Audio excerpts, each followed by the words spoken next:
Raider Nation, good morning, and I mean it's a good morning because I got some good news here on Ashton Jeanty and the Las Vegas Raiders after a very important win over the Tennessee Titans, and you're watching Overreaction Monday. If you don't know what Overreaction Monday is, this is the day after a Raiders game, and I talk about the top trending topics, and let's face it, if you're a member of Raider Nation, you woke up today not hating the fact that you were probably a Raiders fan and you got a big old smile on your face. And we're going to go through and we're going to talk about this football game that, let's face the facts here, it wasn't a pretty football game. But I will take a ugly win over a pretty loss any day of the week. And if you feel the exact same way, hit that subscribe button. Sub for Raiders Dubs. I haven't been able to say it very often this season. Hell, I haven't been able to say it for over a month. But I feel really damn good today, and I know when I saw a lot of Raiders fans yesterday being like, Mitch, why are you celebrating? It's only the Tennessee Titans. Yeah, it is the only Tennessee Titans, but we are also only the Las Vegas Raiders, and a win is a win, and if you're not a hopeful Raider fan, then I don't even know what the heck you are. So hit the sub button for Raiders flipping dubs. Now, Overreaction Monday is this. Either it is Believe It Baby or it is an overreaction. So the topics that you're going to see me discussing are going to be very simple. It's either an overreaction or it's Believe It Baby for Just Win Babies. The first thing that we're going to talk about here, and if there's one thing that you could really learn from that Raiders and Titans game, it's the Raiders had a game plan. And yes, it was an ugly football game. But because the Raiders were really in control of that entire game, you could kind of tell what their game plan was and what the script was. And the script told me that this is Ashton Jeanty's offense. I think earlier in the season, the Raiders were hopeful that Geno Smith was going to be that franchise quarterback and that this team was going to be able to throw the ball, spread the ball out a ton. If I learned one thing from this game and kind of the last few games here by the Silver and Black, the Raiders want to run this offense through number 2, and I'm happy that they're doing it. Now, he did average only 3.3 yards per carry, but if there's one thing that Tennessee does have, it is a good front led by Jeffrey Simmons, one of the best defensive tackles, if not the best 3 technique in the entire NFL. 75 rushing yards for Jeanty. But the reason why I'm sitting up here saying this is an Ashton Jeanty-led Raiders offense, he had a season-high 25 touches, 23 carries, 2 receptions. There were even times in that game yesterday where I was like, why the hell are we taking out Jeanty? Think about even the very first drive. First drive, the Raiders are only able to get 3 points. But Jeanty, yes, he did have 6 touches on that first drive, but they ended up taking him out of the red zone, which I think was a little bit frustrating for me and for a lot of Raiders fans out there. But when you think about the first drive, it's very important because it's a scripted first drive. So that tells me Pete Carroll, Chip Kelly, and this entire Raiders offense scripted that first drive to feature Ashton Jeanty 6 times out of the 30 plays, which resulted in 48 yards. But you know what the other drive is that I really look at? That first drive after halftime. The first drive coming out there in the third quarter because, again, this is a scripted drive. This is a scripted drive. It was the 13-play, 70-yard touchdown drive, but it was 8 touches for Ashton Jeanty. When you actually go and you look at all the scoring drives that the Raiders had, minus the one where, Devin White punches the football out, it's recovered, and the Raiders score that touchdown there. The other 3 drives that the Raiders scored, they had a touchdown, and they had 2 other field goals on some other long drives. Ashton Jeanty touched the ball at least 4 times on those 3 drives. This tells me the Raiders have a new changing of guard, and they want to run the rock, and they want to try to be physical, and you got to give credit to their offensive line because they've allowed them to do it, which they didn't allow them to do the first 3 weeks. Also, let's look at the Geno Smith game. We're going to talk about Geno Smith here in a little bit because, yes, the Raiders won, and Pete Carroll might not be too critical of his quarterback, but let's be honest with ourselves, Geno did not have a very good football game, and Geno's 23 attempts were his second fewest attempts this season. The game that he threw less was against the Chicago Bears, where he threw the ball only 21 times, but he also turned the ball over 3 times. Now, the Raiders did their best to hide Geno in this football game, but you could really, really tell. They were like, Geno, don't make any mistakes. We're going to win this football game on the back of our running back. And, Pete even said it earlier in the week, like, that he wanted more runs, that he wants to be a more balanced offense, that he wants to get Jeanty going a little bit more. And Chip Kelly didn't love those comments, but I do respect the fact that Pete made those comments, and I respect the fact that Chip Kelly said, all right, I hear you loud and clear. Let's try to get some more ground game going here with Jeanty. And if you didn't see Pete's comments, he said, we have to run the football better, more. And we're going to continue to work at it and see if we can't continue to bring it to life. The running game has looked well in order right now. We need to get more of them. That's part of it. That's just mixing football. That's how you do it. We don't ever want to rely on the quarterback. Has to do with the whole show, sitting in the shotgun, throw the football. Never coach that way. So we have to mix our stuff so we can use our play action game. And, you kind of saw that a little bit into the action for this football game up against Tennessee. So the pinned comment on today's program, it's going to be this. Is this Raiders offense led by Ashton Jeanty? If you think that the number one focal point of this offense is number 2, I want you to say deuce down below. If you're like, no, Mitch, this is not an Ashton Jeanty-led offense, then type nah and let me know who you think the leader is. Obviously, I'm going to sit up here. I'm going to spam deuce. I'm going to spam number 2 because it is very, very clear that the Raiders' focal point on offense is Ashton Jeanty. But to me, it's not just a one-game thing. You've seen the Silver and Black really try to implement number 2, really try to implement Jeanty over the past 3 weeks. Now, your offensive line has played better, which has allowed you to do it because you're finally playing JPJ instead of the Alex Kappa experiment. But look at the first 3 games compared to the last 3 games. And the yards per carry is really telling. They're using him more in the receiving game. He's got 4 touchdowns compared to 1. But if you were to take the last 3 games of Ashton Jeanty, and if you were to take those 3 games and you were to put that over a 17-game sample size, I actually think it looks a lot like the numbers that we expected from Jeanty at the beginning of the season. 329 carries, over 1,500 yards, 11 touchdowns. Like, that is the plan of Jeanty. And over the past 3 games, you've seen the Raiders been able to implement it. Now, I know that this 17-game pace for receiving is a little bit ridiculous because of the touchdown numbers in there, and I know he had 2 touchdowns in that game a few weeks ago, but if you were to tell me 74 targets, 51 catches, 397 yards on top of everything else that they gave him in terms of the rushing, Ashton Jeanty is the focal point of this offense. In the last 3 weeks, the Raiders are proving it to you. Let's go to the next Overreaction Monday topic here. Geno Smith is a game manager. There's a lot of people coming for Geno, and I get it. He hasn't played well this season, but he was able to help us secure a win up against the Tennessee Titans. But there was a few statements made by Pete that I didn't love. There was a few statements made by Geno Smith that I did not love. But in terms of Geno Smith being a game manager, I'm going to tell you what I think about this in just a moment. Before I do, though, I'll be real. My PrizePicks lineup did not hit yesterday, but I had a lot of fun being able to sit down, watch the Raiders and Titans game. I also stayed live with Jeremy Chugs. We watched Sunday Night Football. That game didn't go the way we were hoping, Lions and Chiefs. But the bottom line is this: America's #1 fantasy sports app. It's PrizePicks, and it's available for all of our listeners because, let's face it, I don't want you to miss any of the excitement this season. And today, we got 2 baseball games. We got 2 football games. It is a great day to get started with our sponsor, PrizePicks, because on PrizePicks, how you play, it's up to you. And if you want flexibility, choose a flex play where you can get paid even if one of your lineup picks misses. And if you want the biggest payouts, go for the power play. No matter your play, PrizePicks is a great way to put your takes to the test. Now, up on screen were my picks for yesterday's game, and I did not get my Ashton Jeanty more on the long run, and I did not get my demon pick, which was 99.5 rushing yards, and I did not make any money. But you know what? I had a lot of fun. I had something to root for, and even if my PrizePicks lineups don't win, on a game day where the Raiders win, I'm not too upset about it. So download the PrizePicks app today. Use code CLNS to get $50 in lineups after you play your first $5 lineup. That is code CLNS to get $50 in lineups after you play your first $5 lineup. PrizePicks, it's good to be right. And I'll also say this.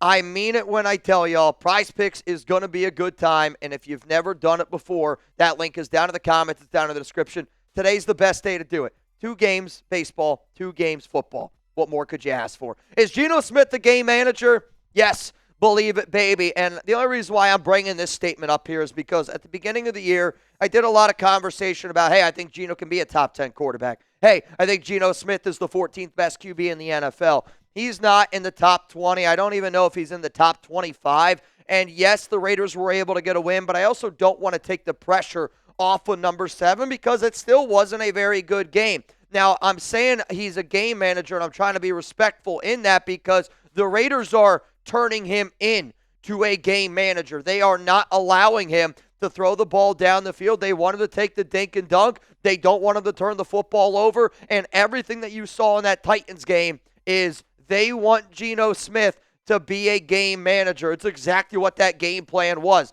Again, when they led that game, they were in control that entire game. They did not want to lose on the back of Geno Smith. They said, you know what, if we're going to lose this football game, we're going to lose it on the back of Ashton Jeanty. And there was a few, really key plays. One of the most key plays was they're in the red zone. And the drive before, I believe Geno just turned the football over. There was an interception, which, again, was a bad interception. I don't care what Pete says. I don't care what Geno says. It was a bad interception that a good quarterback does not make.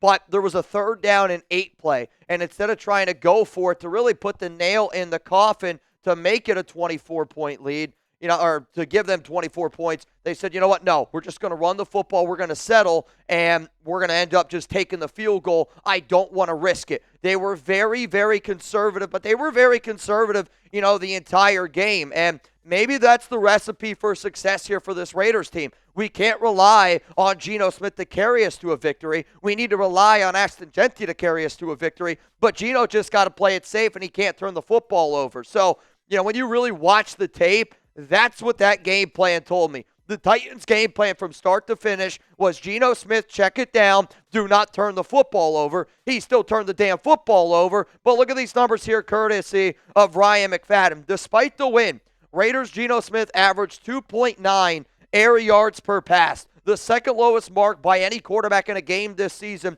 Jordan Love was 1.2 versus the Browns in Week 3. The Browns have a much better defense than the Tennessee Titans, who have arguably one of the worst defenses in the NFL. Also, Smith averaged 8 air yards per attempt in the previous 5 games. You saw a clear change in direction in a game that the Raiders felt like they were the better team, and if they won the turnover battle, they would win the game. They won the turnover battle, they did win the game, and they tried to hide Geno Smith the entirety of that game. Why do I say that? Because you can still see Geno, he's still learning this system. And it's going to be a learning process. With no Brock Bowers out there, it does. It totally changes up what you're trying to do on the offensive side of the football. But you can tell Geno still isn't 100% comfortable. You could tell that he's still learning. There were some times where he switched up the plays. There were some times yesterday where he did the right thing, taking the surefire, check down. There was one play where it was 4th down and 1, and Geno rolled to the right. I think he was looking for Trey, ends up finding Michael Mayer on a huge clutch for 4th down play, which is a monumental play. There was some good yesterday, but I still think that we sit back here and we go, that really wasn't a very good Geno Smith game. And at this point, we have to be able to sit up here and go, he's just a game manager. He is not a franchise quarterback. And the Raiders need to understand that they need to continue to look for that franchise quarterback. Then the final thing here of why I'm confident that he's a game manager is because of Pete Carroll's comments. And I'm not saying that Pete called him a game manager, but if Pete Carroll can look me and everybody from Raider Nation in the eyes and go, Geno Smith played a really solid game, then I think that that tells me what you think of your quarterback. Because a franchise quarterback, and if that's a really solid game, that's not a franchise quarterback. If that's a really solid game, that is the definition of what a game manager is. This was the game we were really trying to play, and we would like to have exploded a little bit more.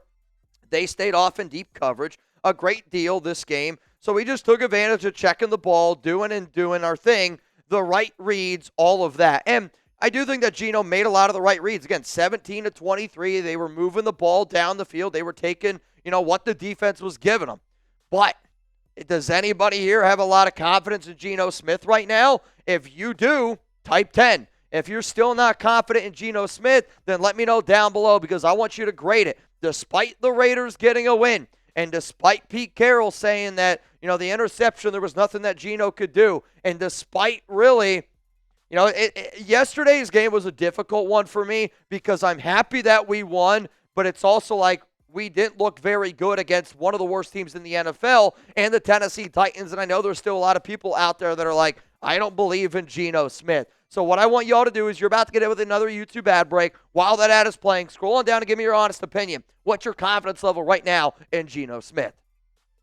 I'm going to sit up here and I'm going to go it's a 4, and I'm only saying that because he threw another interception. I don't give a shit what anybody says. It was a bad interception to make. There was also a lot of misreads that he did not, properly do. There was some dinking and dunking, no doubt about it. But imagine how different this game would be if that fumble that Geno had, and, I don't know if it was a fumble. I'm surprised they overturned it, but it got returned for a touchdown. How much different this game would have been. There's a lot of growingness that needs to happen yet in this offense for Geno, for Chip Kelly, for Pete Carroll. Yes, we are moving in the right direction, but I am still not confident in Geno, and I don't know how any Raider fan can be confident in number 7, even after a win over the Titans. Now, before we get into our final statement here, Raiders-Titans MVP, huge shout-out to my guy Isaac Hernandez for being a legend in Week 6. And honestly, man, there was a lot of people yesterday that showed up, showed out. We were live for over 8 hours between the Raiders and Titans game, staying live for Sunday Night Football. Special shout out to Ron Raspberry, all the mods yesterday that were with us for literally over 8 flipping hours. I know I mean this when I say this. Raider Nation deserved to win, and I hope Raider Nation celebrates that win. If you're a Raiders fan and you're like, man, I'm not going to celebrate us beating the Titans, I'm okay if Raiders players want to have that mentality because you should have beat the Titans. If you're a member of Raider Nation, enjoy it. Enjoy it. I don't know how many Victory Mondays we're going to get, so you bet your ass, man, I'm going to flip and enjoy it. Let's go to the final one here in the Raiders. They haven't quit yet. And this one also is for Just Win Babies, believe it, baby. Last week I sat up here and I said, I think the season's over. And I said that because this was a team that showed me that against Indianapolis, it looks like you're going to fold like a lawn chair. It looks like that you're not going to go out there and you're not going to be able to do your thing. But to me, you made improvements. And the Raiders, despite it not being a pretty game, I think that they played hard for all 4 quarters. I thought the offense played hard. I thought the defense played hard. I love what I saw out of special teams. You clearly made improvements on all 3 levels of the game. Like you did. I know that there was not a lot that went on special teams, but they did make improvements on special teams. I liked what I saw out of Alex Bachman. Liked what I saw from the kick return, the punt return unit. I liked what I saw from defense, flying all over the football field. They were bringing a lot of the heat. They were bringing a lot of the pressure. They were trying to get after Cam Ward. But I think what you also get here is confidence. And, a team that needed a win, a team that needed to see one go through. And I watched that Chiefs game yesterday. I hear you. But I'll also say this. The Detroit Lions had a lot of injuries on the defensive side of the football. Credit Kansas City for being able to stop Detroit. And I think that what they did defensively is more impressive than what they did offensively. But you get a little bit of confidence. And going into Arrowhead's never easy. But if there's one team that you got to be able to show some love to and got to be able to give them respect, it's the Las Vegas Raiders because they've always played tough in Arrowhead, and they've always been able to go out there and say, hey, we're going to give you everything that we got. And if you're the silver and black, you're 2-4 right now. You got a little bit of momentum. You haven't quit yet. And if you could put together a good week of practice, and if you can put together your A-plus game, then you do have a shot to beat Kansas City going in to your Week 8 bye. So for those that do not know, my live shows this week are going to be a little bit different because we stayed live yesterday for Sunday Night Football. I'm not going to be live tonight for Monday Night Football, though I will be live here in a little bit, probably about 2 hours from now, 1 p.m. Eastern Time here on the Raiders Report. Let's still talk about this game from the Titans. Let's still talk about what Pete Carroll's going to say at his presser, and we're going to be live for about 2-3 hours here in a little bit. Then tomorrow, 4 p.m. Eastern Time, Thursday Night Football. You already know we're going to be up there. And then Raiders-Chiefs. I plan on going live 1 hour before kickoff. We might go live a little bit earlier because for those that do not know, Wild 114, Mount Raidermore, will be here in studio for this football game. A lot of good. Hit that subscribe button. We're going to keep on moving forward. Let's have some fun this week on the Raiders Report because it is Victory Monday. As far as I'm concerned, it's Victory Week and it's FKC.